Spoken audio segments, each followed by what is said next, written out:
அனைவருக்கும் எனது முத்தான முதல் வணக்கத்தை தெரிவித்துக் கொள்கிறேன்.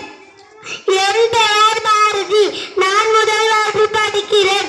நான் இப்பொழுது தமிழர் திருநாளாம் பொங்கலை பற்றி பேசுவதில் பெருமை அடைகிறேன்.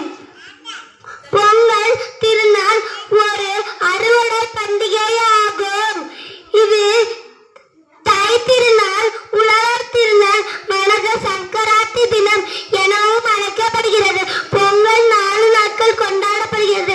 பொங்கல் முதல் நாள் போகி, 2ஆம் நாள் தைப்பொங்கல், 3ஆம் நாள் மாட்டுப்பொங்கல், 4ஆம் நாள் உழவர் திருநாள் மற்றும் காணும் பொங்கல். வீட்டில் உள்ள பழைய பொருட்களை தூக்கி போட்டு எரிப்பார்கள். இதுக்கு பேர் தான் போகி. தைப்பொங்கல் என்று பானையில் பொங்கல் செய்து சூரியனுக்கு படைத்து வழங்குவார். மாட்டுப் பொங்கல் என்று மாட்டுக்கு அலங்காரப்படுத்தி வழங்குவார். காணும் பொங்கல் என்று நன்றியை பார்த்து மகிழ்வார். உழவுக்கும் இயற்கைக்கும் நன்றி செலுத்தும் நாளே பொங்கல் திருநாள் ஆகும். தை பிறந்தால் வழி பிறக்கும் என்பதை கேட்ப கொண்டாடும் திருநாளே பொங்கல் திருநாள் ஆகும்.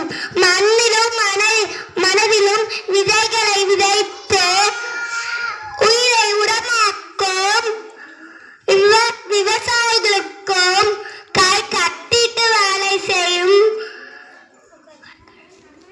படப்பாளிகள் விட கை கட்டாமல் வேலை செய்யும் படப்பாளிகளுக்கும் இனிய உழவர் திருநாள் வாழ்த்துக்கள். நன்றி, வணக்கம். மிகச் சிறப்பாக பேசிய முதல் வகுப்பு பாரதி அவர்களுக்கு வாழ்த்துக்கள்.